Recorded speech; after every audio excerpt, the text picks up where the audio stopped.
Hey guys, in this video, I want to walk through some very simple ceramic coating application skill techniques that are going to make your life way easier if you don't have to make these mistakes on your own and learn them on your own. So we're going to go ahead and get started with number one, and these are in no particular order. Firstly, when you are applying a ceramic coating, it is always easiest to over apply the coating to the applicator that you're using the very first time that you're using the applicator. So whether you're using the applicator that comes in the box or you're using your own applicator, if on the bottle or according to the manufacturer's directions, they say 14 drops or 1 pour or 16 drops, however much ceramic coating they suggest to put on that applicator, I like to double that for the very first application, because if you don't, what inevitably happens is those 16 drops of ceramic coating kind of dry on the applicator because the applicator is dry because it's never been used. You don't get an even spread of the ceramic coating, and ultimately you don't get enough protection on the particular area that you're working on. Over apply, and I would basically, like I said, double the manufacturer's directions the first time and maybe walk that down by 50% the second time, then you should be good. Now that's a perfect segue into the second thing I want to highlight here in the removal process of a ceramic coating. Of course, generally speaking, we use a 2-towel method where we use kind of a low GSM or a medium GSM towel to remove the first application of the coating. Then we come in with a plush towel, or what we would call a high GSM that's got a high pile, to remove any remnants off and to remove anything we didn't get with that first removal. Well, inevitably, the towel that you're using to remove the coating in the first or the initial removal, that is going to collect most of the coating as you are applying and removing the coating around the car. It is also going to become a problem when it gets too much excess coating on that first towel, because you're basically going to be removing less and less coating. The more you use the towel, you're spreading coating more than anything else. And what happens is the second plush towel, that's really only supposed to pick up like a little bit of residue or a little bit of remnants, ends up having to pick up a lot of leftover ceramic coating because the first one is missing a lot of it and in some ways just kind of spreading it around. Not only does it become an issue with the second towel getting oversaturated, but the second towel isn't really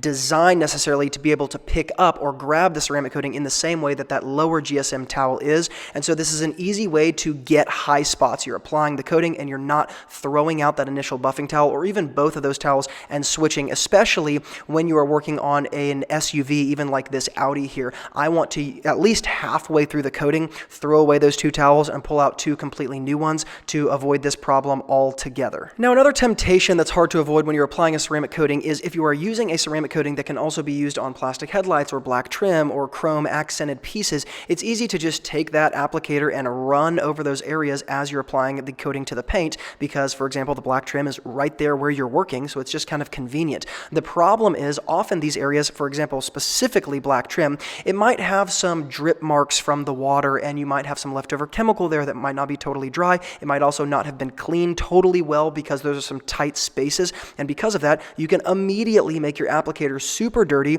and then you're dragging that applicator across the paint that is totally clean and polished, and you can mess up the coating job from there. It's why I always suggest categorizing things when you're doing a ceramic coating. Do the paint first, and then do the windows, and then do all the accent or the extra pieces, the headlights, the black trim, and the chrome accents. Now, this is probably only an issue if you've been applying ceramic coatings for a while. You would have noticed this, but oftentimes what happens when you're applying a ceramic coating is you get all the way to the end of the detail, you get to the end of the ceramic coating, and the car looks absolutely incredible, but there are these really small pieces around the car that aren't necessarily things that detailers talk about how to clean well or how to coat or how to almost like bring back to their original brilliance. And one of the areas I would highlight here that kind of is, I categorize this way, is the rubber area that seals in the windows. So it sits at the bottom of the windows, and the window of course goes down inside of it and then comes up, and that rubber seal is kind of like a waterproofing mechanism in the car.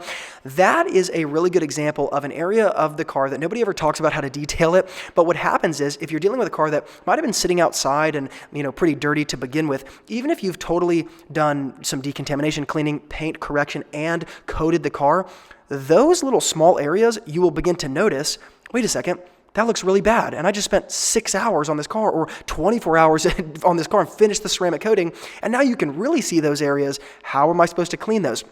What I like to do is take a ceramic coating that's more retail grade, like Avalon King or like the McKee's graphene ceramic coating, something that can be used on a lot of surfaces that's not just a paint ceramic coating. And often I can put a little bit of that coating on an applicator and essentially stuff that applicator down into those areas, moving it across so the ceramic coating gets onto all of those areas, and it ends up restoring those areas as well as putting a nice ceramic protection on them. The reason I say this is because it's those tiny things that can make kind of the whole gist of the detail look less than if you don't take care of them. And it's not obvious how to fix those areas because they're areas that are going to be damaged over time. You can't clean them all that well except for with a brush and, of course, blasting them with a pressure washer.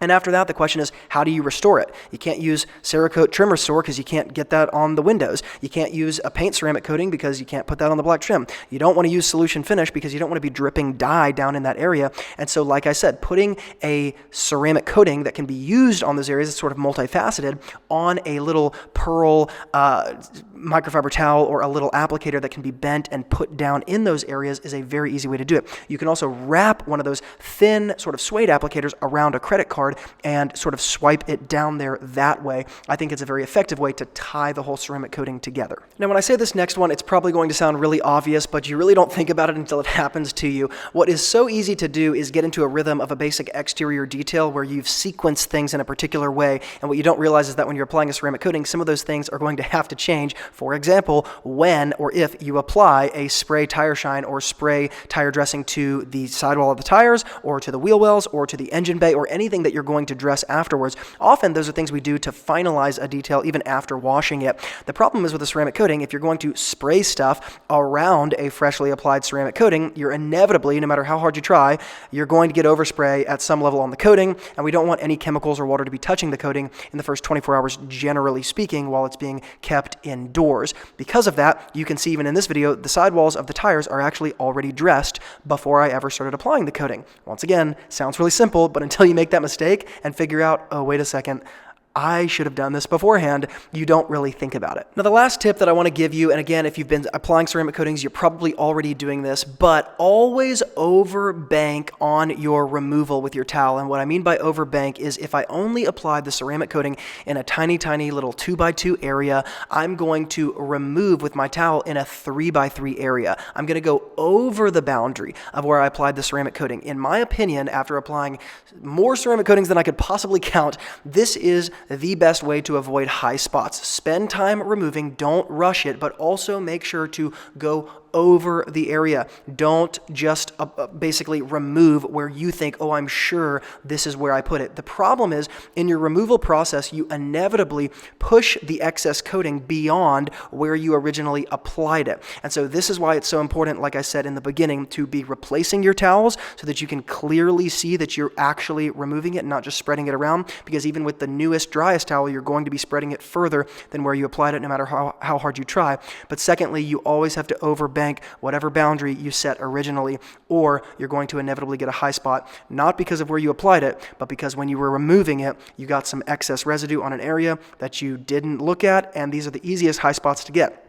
Most detailers think that high spots are going to be where they forgot to remove a coating. The reality is the high spots people get are where you removed it and accidentally pushed some residue onto an area that you already coated and therefore are not going to go back over, and it was such a thin little swipe of residue that you didn't see it at the time. That's the problem I want you guys to avoid. In other news, I've been keeping this a little bit of a secret, but next month I'm going to be doing some very cool stuff regarding ceramic coatings. People who are wanting to grow their ceramic coating businesses, and that's all I'm going to say for now. If you want anything in the meantime outside of the YouTube videos, make sure to go below in the YouTube description box. I've got some free resources down there that if you thought this was helpful, this is going to be very helpful to you, and I want to make sure to give these things away for free because I think these things should just be in the hands of detailers, like the Pro Detailing Toolbox guide to buying the products and tools you need that you'll find in the description box below. As always, thank you guys so much for watching, and from Luke here at Wilson Auto Detailing, remember, a great detailer is always learning. And I will see you guys in the next video.